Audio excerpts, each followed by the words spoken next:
at the moment that one of the great social problems we have is the proliferation of these cults.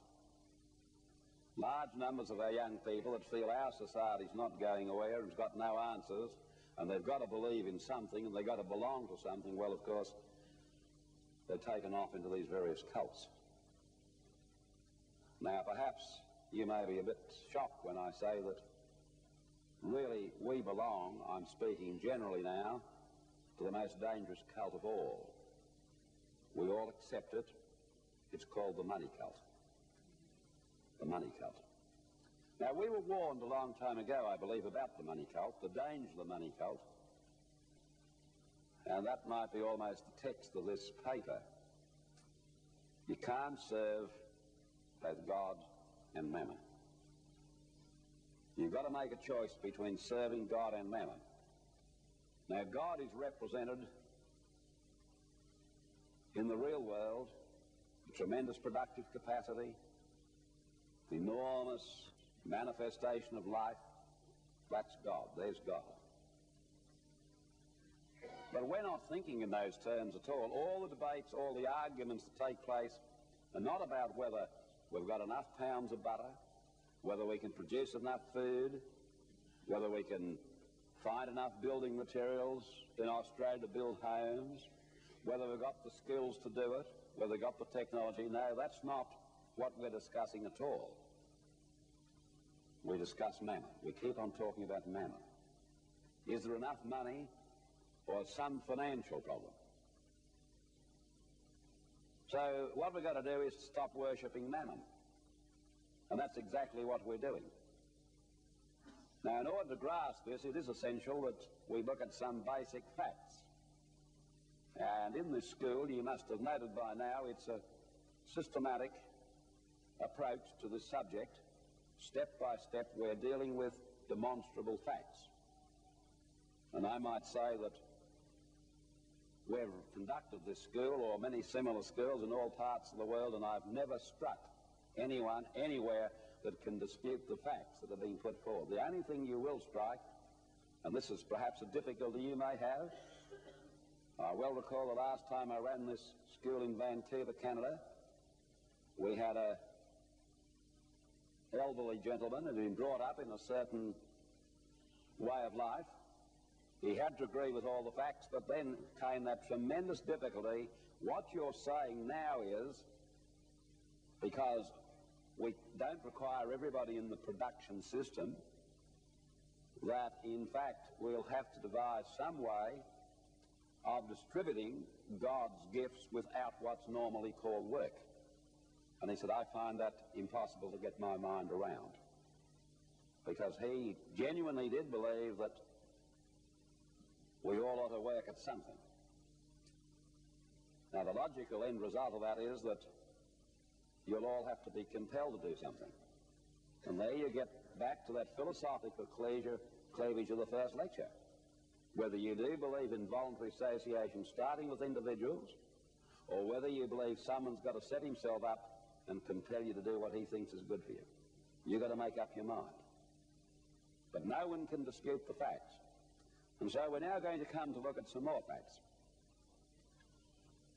I have suggested we do live in a money culture. I'll even go so far as to say we've got something called black magic, or I suppose more appropriate to call it red magic, as a feature of this cult is the tremendous debt burden, private and public. We've also got the witch doctors. The witch doctors are mainly what we call the economic experts.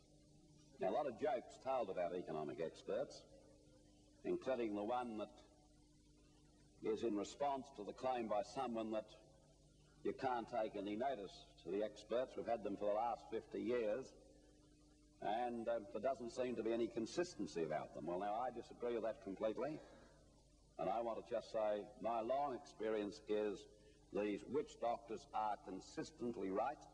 They're consistently right about being wrong. They've been wrong for 50 years consistently, based again on that test, by the fruits you shall know them. I think 50 years, going back that far, is a fair period to test any group of people. and the end result is what you see today. So they're what I call the witch doctors. Now, if you go to Africa, the witch doctors, so that the poor, simple, benighted African believes they've got powers that they don't have, they've got a system of mumbo-jumbo.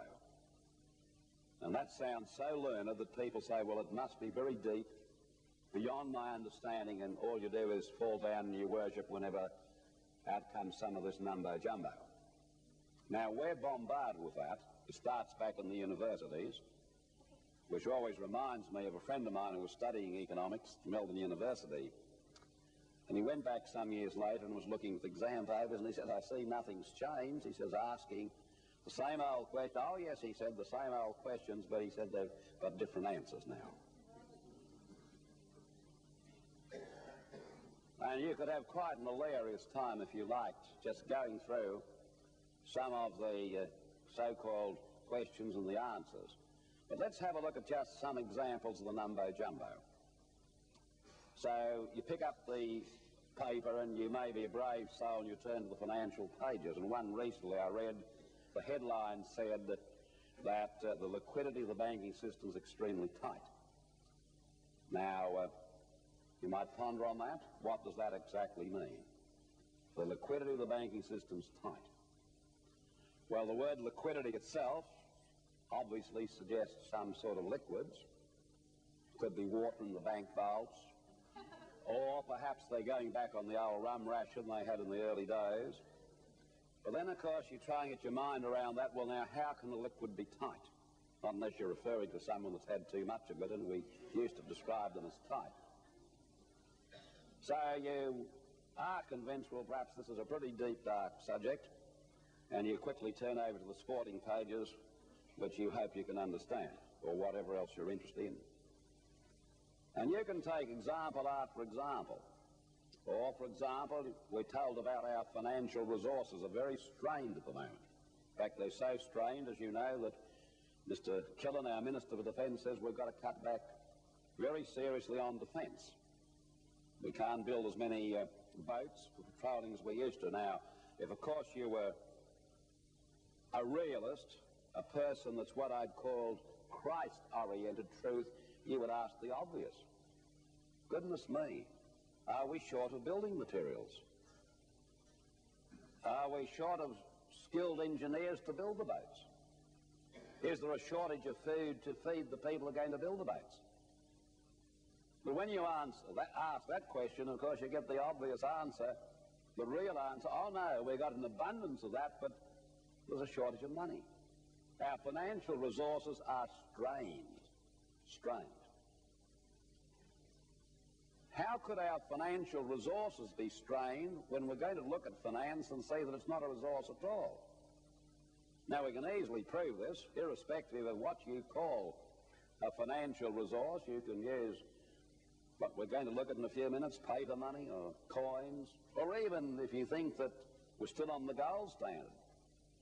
And supposing you found yourself in the position where you were told you had $10 million worth of these financial resources, and you might think, well, gee, I've made it. But supposing we put you out in the Simpson Desert, no water, no food, no shelter, nothing, but with $10 million of this tremendous wealth. The question now is the real one. How long would you survive? You might last a couple of days. And do you know, you'd discover something we talk about called the discipline of truth. The discipline of truth would teach you in 2 days that irrespective of what form it takes, money is not wealth. It is a claim to wealth, and if there's no wealth to claim, it's completely useless. That's what you'd learn. In other words, you'd be stripped free of the mumbo-jumbo and away from the witch doctor's influence. And that is why this question's got to be faced, bearing in mind we've all grown up in what's called the money culture, and from a very early age we've been taught this mumbo-jumbo, and we repeat it and believe it, in many cases without even thinking about it. But what I'm asking you today is think about it. even though it may be a painful process. And I want to assure you that I'm sympathetic to those that do find breaking from something you've believed or taken for granted all your life. That's only natural. During the Great Depression, I saw in Sydney an example of exactly what I'm saying to you. We had a meeting that was dealing with finance, and a rather elderly gentleman, and he wasn't so elderly because I was very young, and you know, when you're very young, anybody that's 40 you think's old. So my grandkids think I'm very old. And we saw this elder gentleman obviously outside the hall looking very distressed. In fact, so distressed someone said, "We'd better get the doctor." He said, "No, it's all right." He said, I'll be right in a minute." And when he recovered his composure, we discovered he was a bank manager. And out it came. He said, "You know, when you've been doing something all your life without understanding what you're actually doing, it does come as a terrible shock to discover that, in fact, I had the power under the system to create, as we're going to explain in a few minutes, to create money. I never knew that." He was quite shaken, quite upset. Let us look at it a little more closely. Money. Money is part of man's history. In fact, it's interesting, we can go back as far as we can, right back to the Babylonian civilization. And there were some people understood the art of controlling other people by persuading them that they were making available something of great benefit to the others, called money in different forms. But always with one proviso, and that's the key to an understanding, always as a debt. Never any credits. Not like God, that makes tremendous credits available, always as a debt.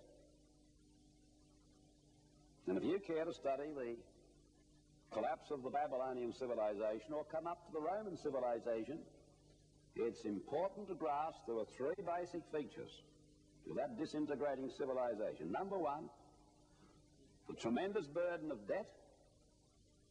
That in turn resulted in crushing taxation, which broke the back of the middle class, stripped the rural community of its sturdy peasants, and then produced that other problem, monetary inflation. And monetary inflation is the most insidious type of policy to undermine stability you can imagine. And that's why Rome went down. Rome found no answer to that. It wasn't the superiority of the barbarians outside, it was simply the rot and collapse inside. So here we are today, and a major feature of this world situation, which Jeremy Lee described in that first lecture, is debt.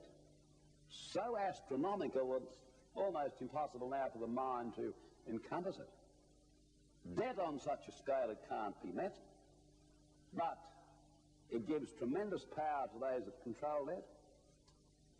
This takes you into the realm of international politics, the tremendous debt of the communist governments to the people that control debt, the Polish debt, the Romanian debt, the Soviet debt, and much else. And if we don't understand this, we don't understand anything about the world in which we live, not the real world. And yet it's this deep, dark mystery of finance which prevents people from seeing the real world. So let's look at it from a historical point of view. As I've said, from the beginning of man's history, he's devised some means whereby he can exchange goods and services. Interesting, the word pecuniary is one you might think about. It's one that's still used in financial documents. Pecuniary is derived from pecus, Latin meaning cattle. Because at one time, cattle was used as the basis of all wealth, which was obvious enough because from cattle you got the milk, from which you made the butter, the cheese. You also got the meat, the hides, the clothing, and so on. Cattle was treated as real wealth. In fact, in some parts of the world they're still used as wealth, some primitive societies. Now, the next step was very logical. Bill Smith found it a bit arduous to drive 6 head of cattle up to the corn merchant every time he wanted some bags of corn.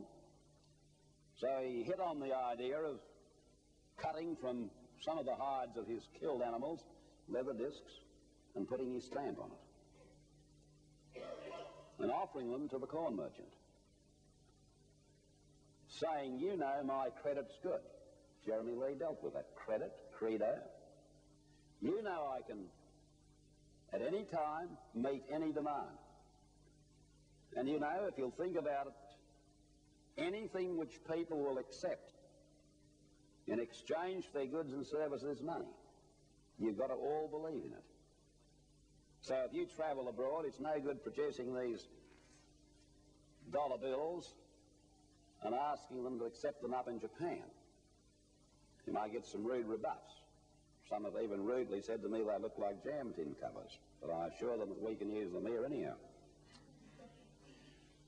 No, we've all got different pieces of paper, but you've all got to believe in them. If you don't believe in them, they're no use. Now, I've had the greatest difficulty in the United Kingdom. Some of you may have had the experience. For example, the Bank of Northern Ireland notes are legal currency in all parts of the United Kingdom. It's extremely difficult, I found, just going from Northern Ireland to Wales to get in some Welsh centres those Irish notes accepted, because they don't see them a great deal. And may I say, I hope this doesn't upset the Scots here, but there's a funny aspect, if you can see the funny aspect of the great train robbery. You see, Mr. Biggs and Kay really, what they did was, they grabbed a lot of notes, these bits of paper, we're going to look at them, because those bits of paper called the banknotes, they were all being sent back to London. And what were they going to do with them there? Well, the Bank of England was going to put them in an incinerator, and Mr. Biggs and Kay thought it was rather a backward sort of a policy.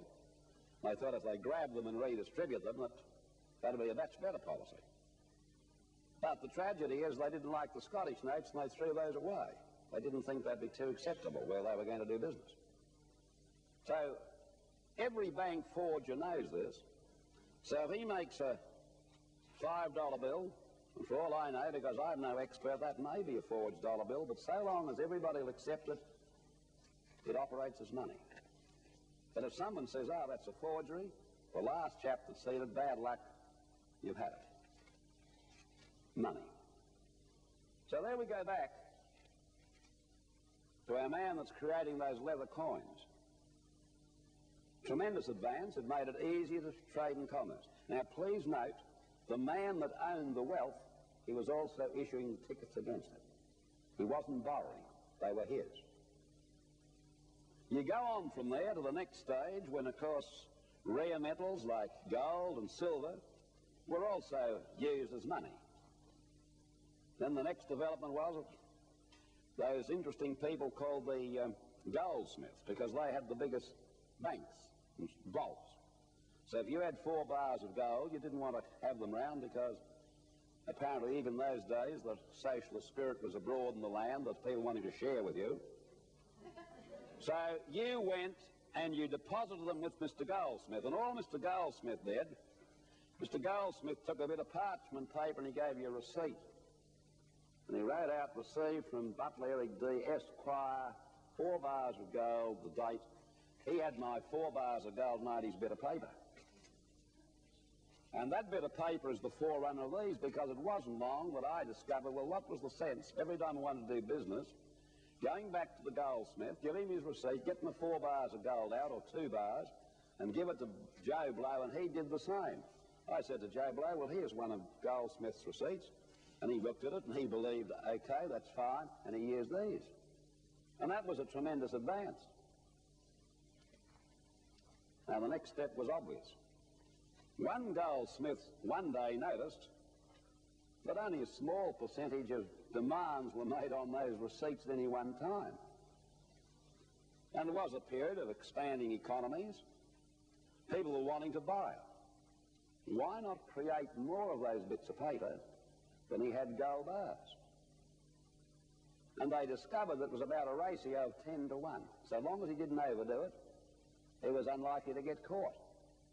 So away he went now creating bits of paper, receipts, and now said also, because I'm loaning this to you, I've got to charge you interest. And you say, well, what an incredible racket that was. You call it what you like, but it was part of the evolution of money. And do you know, right up until the First World War, to show you what people can believe, the power of black magic, the overwhelming majority of people believe that those bits of paper were backed by gold. Some of you are note collectors, or if you're not, you've got friends. The old Bank of England notes before the First World War had on them clearly, pay the bearer, upon demand, one golden sovereign. Now, people wouldn't want to be carrying golden sovereigns around their pockets, a bit heavy, and they wore holes in the pockets. Much better to carry these around. But everybody believed that. Everybody was convinced that those receipts were backed by what was called wealth, gold. Until the outbreak of the First World War. Well, whether the Germans started the rumour or not, it doesn't matter, but suddenly the idea spread that there was going to be what's called a run on the bank. So everybody went in and said, well, thank you very much, here's your receipts back, we'd like the real stuff. And the Bank of England paid out, you know, as safe as the Bank of England used to say. They paid out for a few days and then they had to close their doors. Because they had issued 10 times more receipts than they had sovereigns. Well, you can't have that sort of a crisis in the middle of a war. So the British government declared a type of moratorium, said, don't panic, friends. They got hold of a very good designer who drew some very fancy work. They got hold of Bradbury and Sons, the note printers, and they got the plates made, and away they went running the printing presses. They were called the famous Bradbury's Flimsies. And they ran them off in millions, distributed them around the banks, and the banks said, all right, you can all come in, bring those other bits of paper in, we'll give you another bit.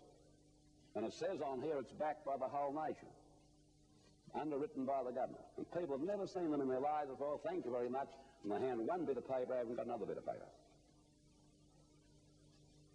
And you say, I never learnt that bit of history when I went to school. That is right, a lot of bits of history you never learnt at school. We never learned at school that perhaps the basic cause of the American colonists revolting against the British government wasn't that nice little story about the Boston Tea Party. It had to do with the fact the American colonists had decided, instead of borrowing their money from the Bank of England, they'd create their own. And they had a tremendous system. And the result was they had comparative prosperity in the 13 colonies while the mother country was in poverty. And those that control these matters said, that's no jolly good, that's got to be stopped. This is all in the real history. Benjamin Franklin understood this, went to and explained it all to the people there. But I say again, this is part of how history's blotted out. So you see, money is really anything which people accept in exchange for their goods and services. It's a tremendously convenient system. In the same way that we find the ticket system, and it's only a sophisticated ticket system, like running a railway. Now, it's no use having a railway system if you haven't got some method of allocating the seats and you've got tickets. Now, I think you'd agree it would be an amazing state of affairs if, for example, at the local railway station, there was the train, there's the real wealth, the real credit, Jeremy Lee explained to you, all there, steams up, train's half empty, long queue of people, and they're all shouting, wondering what's going on. And out comes the station marshal and said, well, we've just consulted our witch doctor, he wouldn't say that, but our economic advisor, and he says we're short of tickets. Sorry, friends, all come back in a couple of months, by which time we hope things will improve, and away the train goes half empty. You've never seen that happen. Train organisations issue enough seats for the number of, enough tickets for the number of seats. And if they're well run, they don't sell 4 tickets for the 1 seat. So you've got 4 people trying to get into the 1 seat. 1 ticket, 1 seat. And at the end of the journey, if they're well run, you hand the ticket in and they're destroyed. A tremendous system of tickets. But please, again, note, the railway organisation doesn't get a private printer to print the tickets and allow the private printer to say, well, look, the tickets belong to us, and we're only going to loan them to you, and going to charge you 14.5% interest. The railway organisation says because we're backing this, the tickets belong to us. We'll pay you for doing the job. Theatre tickets exactly the same. Now that's all money is, a sophisticated ticket system. And to suggest that our real world's got to be governed by the manipulation of tickets is simply a surrender to mammon. It's a surrender to abstractionism. To say that you can't do something because of a shortage of money is rather like saying, well, look, we can't publish this book. We haven't got enough numbers to number the pages with. That's what you're saying. In other words, money should be the servant. All right, we go from there and come back to it if you like. And look at the realities of the modern system. So first of all, we've got these bits of paper here. And it's amazing, you know, when you talk about this to some people, particularly these smart people, particularly the sophisticated, oh yes, they look very superior, almost pat you on the head, son. You're one of those funny money people. You know, you believe in printing press money. You've heard it all. Well, I'm amazed always when I hear this, because I just wonder then, if these are not run off on printing presses, where do they come from? Do they suggest every Monday morning at the Reserve Bank they go around, they're growing on trees and just pluck a number off? Of course they run off on printing presses. And what's wrong with that? They've got to be produced somehow. So these are produced in different denominations, without going into the techniques in too much detail, under the authority of the Reserve Bank, the central bank. We also have the mint, and it turns out these pieces of metal here you call coins. And many people believe that's all the money we got. Well, you can check the figures for yourself. This is an interesting exercise. Take it up with your politician. That's the man you pay. He's your servant. And ask him, what is the total amount of these notes and coins, and then what's the total amount of money in the circulation in this country at the moment? And you'll find this is only a small fraction of the total amount of money we use. A very small fraction. It's called the cash. The great bulk of it, over 95%, is created not by running printing presses or at the mint. It's produced in a much simpler manner. It's produced by the creation of what we call financial credit.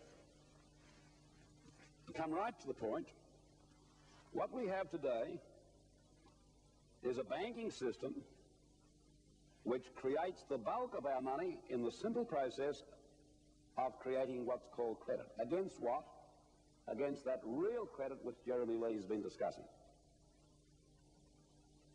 So now we come to the most, to many people, staggering fact of all, although why they should be staggered when your common sense should indicate the truth, apart from all the books you can look at. No one disputes it any longer, they just don't talk about it, hoping you won't talk about it, is that the bulk of this money is made available by this simple process of writing figures in books. They don't even write them anymore because we've got the electronic computers now. Which means that whether it's A. Smith or a government obtains a loan from the banking system, that loan is automatically an expansion of our money supply.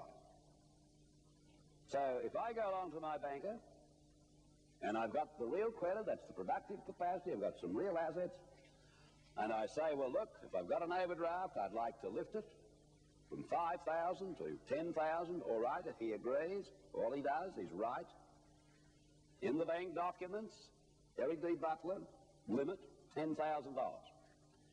And he gives me, or I'm permitted to buy one of these books here, you've all seen them, it's called a checkbook. And now I can go out, so I'm going to do some building, and I want to buy some timber, and some iron, and all the rest, and it all comes, the first order, to $873.10. So all I do is write that out, exact amount there, and then I sign my name there, and I just whip that bit of paper out, and I give him that. And that's just as good as these. just as good as these, if he accepts the cheque. In fact, they're much better because these are more hygienic than these. We spread all our journals these. These are nice, fresh, new cheques. So he deposits that in his bank account. And his bank account sends it back to mine, and all they do is shuffle the exact amount from one side of the ledger to the other. And I can write cheques up to the amount that I'm allowed to write them. Now, the person who's believed the witch doctor says, well, I find this flabbergasting, because I was just listening to our Treasurer, John Howard, and he said on television, you know, what's said on television seems to be much more important than if it's said anywhere else. I saw him say this. The real reason we're short of money at the moment, and we've got to put the interest rate up, but not enough people are depositing any money. You see, if they don't deposit any money, we can't lend it. Now, I want to challenge any member of this audience, I've been putting this right around the world, to any person who can show me a bank statement that's been reduced by even 1 cent so that someone else can be loaned some money. And I want to tell you this, if I got my bank statement and I saw there's a debit of $500, and I don't recall writing a cheque for that.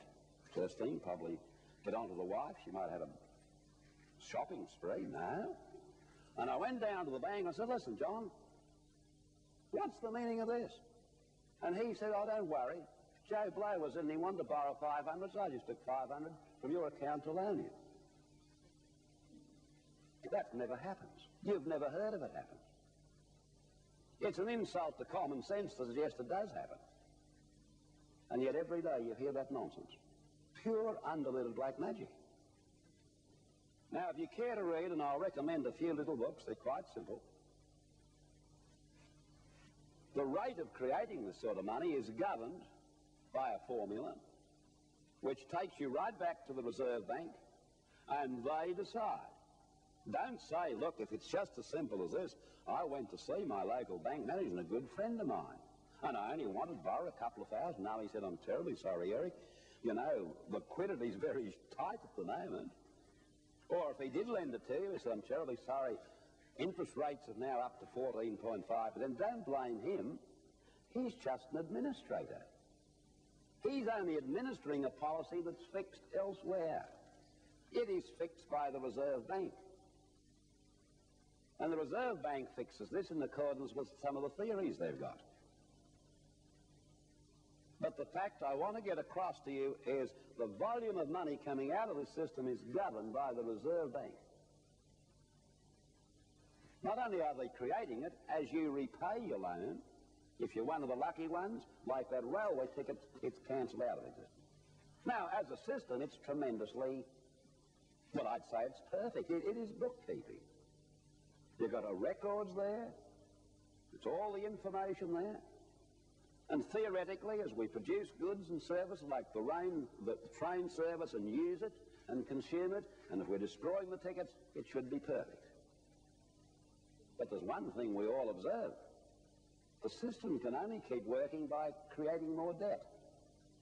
The debt gets bigger and bigger. The interest bills get higher and higher. And the reason for this is to be discovered by having a quick look at how we're trying to work our finance economic system. And as Jeremy Lee explained to you in that other lecture, so long as you keep on insisting that you can't get access to any sort of money unless you're engaged in something called work, no matter how useless it may be, then the mathematics of this situation, as I'm going to explain, are beyond argument. So let's just for a few minutes have a look at this very simple little diagram we got up here on the chart. First of all, there's the banking system. Now, that's the only source of money, apart from that small amount that comes out of the Treasury and from the note department of the government bank. That's the only source. I know people talk loosely about how they're making money. Well, you look a very honest audience to me, and I'm quite sure there's not one of you making money. And take my advice, don't think of starting, because if you get caught, you'll get about 30 years with no remissions at all. You can murder your mother-in-law, and as long as you've got a good lawyer and you can plead you're in a psychiatric state, you'll probably get out in 10 years. But you cannot make money. That's a very serious crime. You cannot do that. So you don't make money, you get money from somewhere else, or he in turn's got it from somewhere else, but ultimately it all comes from there. There is no other source. So without going any further, it is surely elementary. If out of that banking system for any given period, to make it very simple, $1,000 comes, and then you're told there's a charge on that called interest, the next obvious question is, where do you get the interest from? It hasn't been distributed to you. Well, at that stage you're told, well, don't worry about that, just borrow some more, so you can keep on trying to keep up. On that one principle alone, that one factor alone, you've got to keep going deeper and deeper into debt. That's simple arithmetic. Not unless you've discovered something I've been looking for all around the world. Perhaps some of you have. If so, please put your hand up quickly. Have you discovered anyone that you can borrow yourself out of debt? Has anybody discovered that? I've never discovered anybody could borrow himself out of debt. The amazing thing is that apparently governments think they can do that. It is mathematically impossible. Well, that's part of the mythology, part of the black magic. Industry, in the main, operates on credits it borrows from the system. Industry does two things. It employs, so long as it's not completely automated, as Jeremy Lee says. It distributes some wages, salaries, and hopefully dividends. It's also got a stream of goods being produced, and it's got prices on them. Now, it's elementary. You don't need to be an economic genius. Don't get baffled by this. You see, I've even had a couple of politicians sit down and go through this, and they admitted they could follow this. You'll have no difficulty. Don't get worried about that at all. Now, it's elementary that if that industry is going to remain in business, into those prices, it's got to have, at the very minimum, it's got to put all wages and all salaries, hasn't it? Isn't it true it's also got to charge interest? That's got to go into prices. Now, isn't it also true it has a few other costs, such as depreciation and perhaps reserves put aside? Then there's the other little problem you might look at. Look at wages. The wage earner doesn't get all his wages, because business today is an unpaid tax collector, and it's got to put its hand in before he gets it and take a part out. So that being the case, at the marketplace, it's elementary that total wages are far less than total prices. And the immediate reaction is, well, if that's right, Mr. Butler, well, there must be an unsold pile of goods that you can't dispose of. And there would be, if it weren't for a number of other things that are done. At this stage, we're told, well, in order to try and shift the mountain of goods, why not mortgage your future under something called hire purchase? So while your bank manager may say up this end of the counter, we can't help you, sir, but if you just go down there, there's a company down there that'll be very delighted to help you, and you'll find the interest rates are much higher. So now you can mortgage your future wages, so you can go and get that washing machine, which is in the shop, it's been produced, you can see it, and take it away. So hire purchase debt has become a major factor of every industrialized society. In other words, we've got to keep borrowing against the future to try and keep the system operating. And hire purchase debt gets higher and higher and higher. You can take the figures, they become astronomical. So that helps to shift a little bit of the production. But then there's still production that's got to be shifted. At that stage, governments have something called deficit budgets. Now, most people don't understand deficit budgets. They're very simple.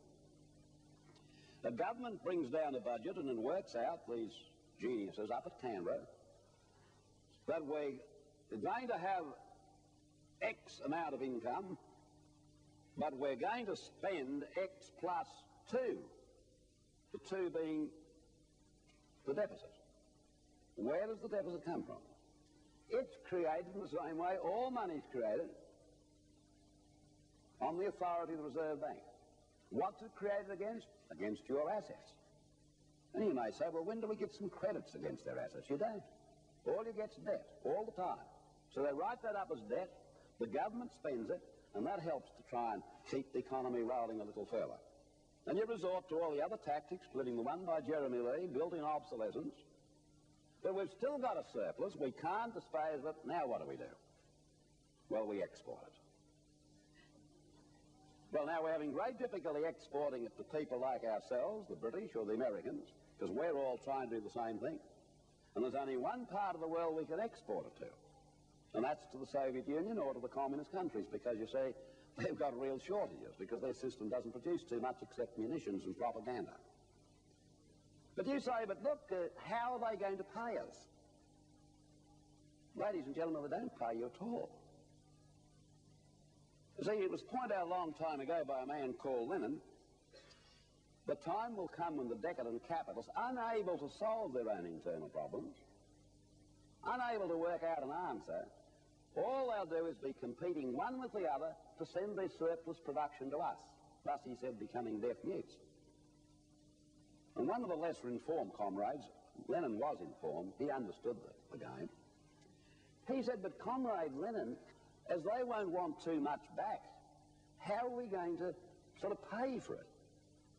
And Lenin gave that cynical reply, they'll also provide us with the credits. Thus, he said, becoming blind deaf mutes. They will provide, he said, the rope with which we'll hang them. So here we are in Australia, you'll all recall 2.5 years ago, nearly 2.5 years ago, our Prime Minister, I'm just giving this as an instance, how we're all geared to this. He said we were faced with the greatest threat to world peace since the end of the Second World War and the Soviet went to Afghanistan. In the 2 years, 4 months since then, Australian exports to the Soviet Union have quadrupled. Massive economic blood transfusions from the West to keep the Soviet system afloat, which in turn generates an international crisis. Well, who provides all the credits? The same people that got the monopoly of creating it, the great international banking houses. So in essence, you see, we're all working for them. The communists are working for them, we're working for them, because we're told the only way you can keep this system going is going into more and more debt. And that means more and more controls. That means inevitable inflation. That is why you can predict with absolute certainty no one can stop inflation while you do this. And that is why these communist trade unions, they understand. They don't believe a word of what we're told. Let's have a strike and put wages up. That'll benefit the worker. The first thing that employer's got to do, industry's got to go to the banking system and borrow some more at the prevailing rate of interest to pay the wages, but that puts the wage earner in a new tax bracket. So all you do is feed the taxation monster. And that leaves industry in a worse position than ever. It's got to try and recover by putting prices up still further. The communist understands this. He knows you're going to wreck our society if you continue doing it. Now, those are the basic facts of how the system's working. All you've got to do is understand the mechanism to understand it's a matter of arithmetic. If you go on doing this, what's going to happen? And that's why, for example, those of us who've been running these schools have been able to predict this accurately and say no one can really satisfactorily deal with inflation or any of the problems under that rule. Well, the next thing is obviously, well, what are we going to do? Well, there's a number of things you can do. If you can first free your mind from the mesmerism of finance and see it's just bookkeeping, and grasp that truth, God's universe is tremendously rich, and that in fact we should be getting some sort of a dividend out of our inheritance, then it's just simply a matter of what is the most realistic way to start distributing it. So I just put a couple of suggestions to you. For example, if a government for a deficit budget can, shall we say, write $1,000 million against us as a debt, why can't it write $1,000 million for a change for a bit of credit against what I'm talking about? And why not distribute that credit perhaps along these lines?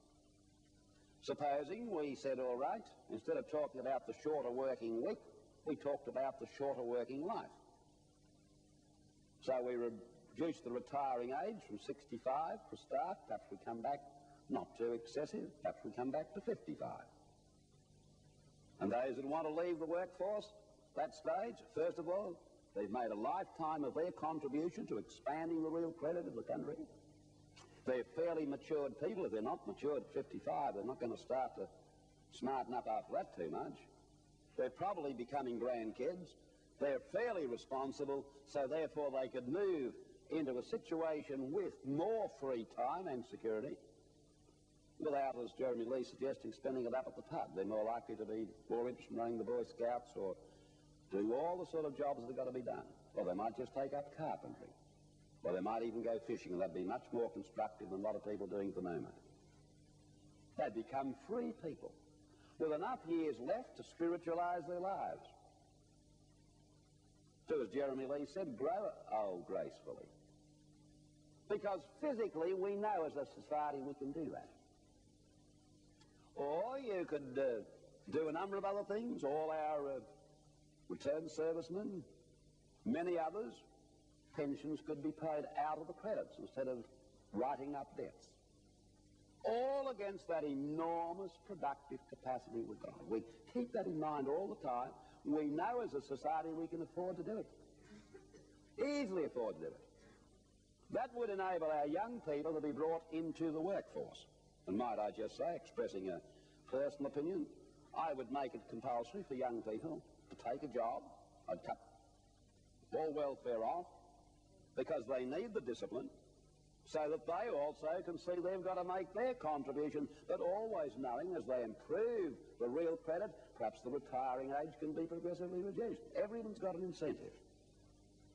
Now, you can think up a number of other ideas that could be done. Interest rates could be dropped dramatically because we know that then you'd be issuing credit simply on the true basis, what's it costing to do it? And the best estimates would be down as low as 1 or 2%. What a dramatic impact that would have.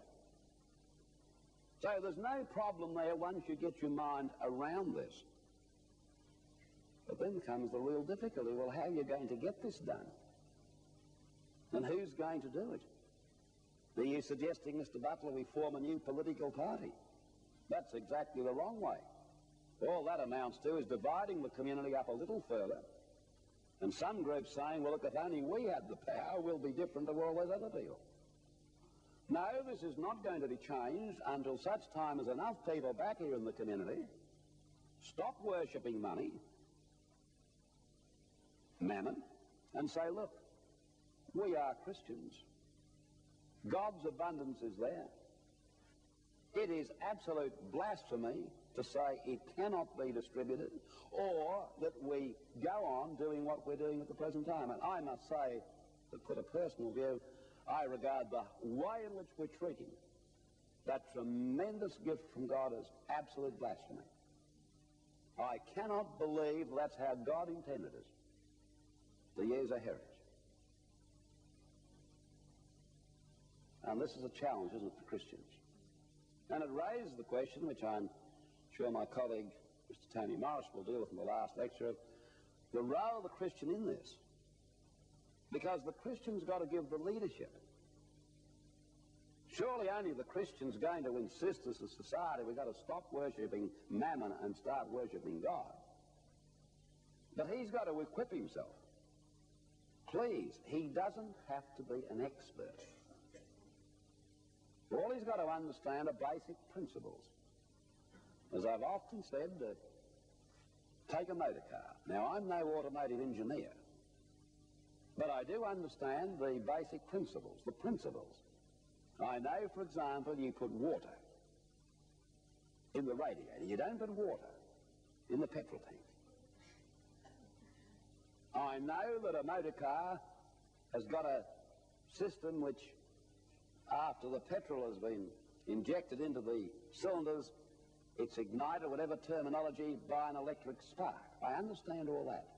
And it's gears and the clutches, and the wheels go round, and I know how to handle the wheel. I know enough to know if something starts to go wrong, I can take it to an expert and say, Joe, fix it. And I know enough about principles to know that if he says he can't fix it, there's someone else who can fix it. Now that means we've got to get a new relationship towards our politicians, who in turn have a lot of experts.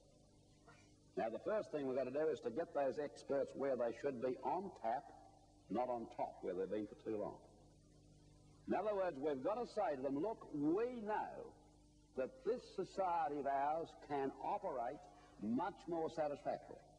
We know it is an abundant universe. We know these tremendous gifts are there to be distributed. We know that finance is a man-made system. It can be trained. And we're telling you we want much better results than we're getting. And if you don't know how to get them, well, you better move on and make way for someone else who will undertake the job. That's where we've got to start. We've got to produce a new sort of a movement. But a movement of people who first freed themselves from mental bondage to financial tyranny, that no longer worship figures and are bamboozled by statistics, who don't get confused with the difference between a pound of butter and a shadow. They know the pound of butter's the important thing, not the shadow. So you can see it's really a question of us changing completely our approach. And the Christian's the one that's got to pave the way. And I'd like to conclude by saying it's a great tragedy in this area that over 2,000 years of history, Christian history, there have been some outstanding Christians who have given leads on this. There was a time when usury was condemned as a very serious mortal sin. In fact, those caught at it, the equivalent of it were put in the stocks. Up until the First World War, there were a number of churchmen did speak out. The Dr. Temple, Archbishop of Canterbury. Since the Second World War, we've had only one report, which was commissioned by the Congregational Church of Scotland, produced a tremendous document, which hopefully should come back into print shortly, Money, a Christian View. Tremendous document. You'd have thought all the churches would have taken that document up and had it discussed. No, they didn't want to hear about it. And that's why we are where we are today. And that's why we've got to get this regeneration process underway, which Jeremy Lee spoke about. So that's the real challenge.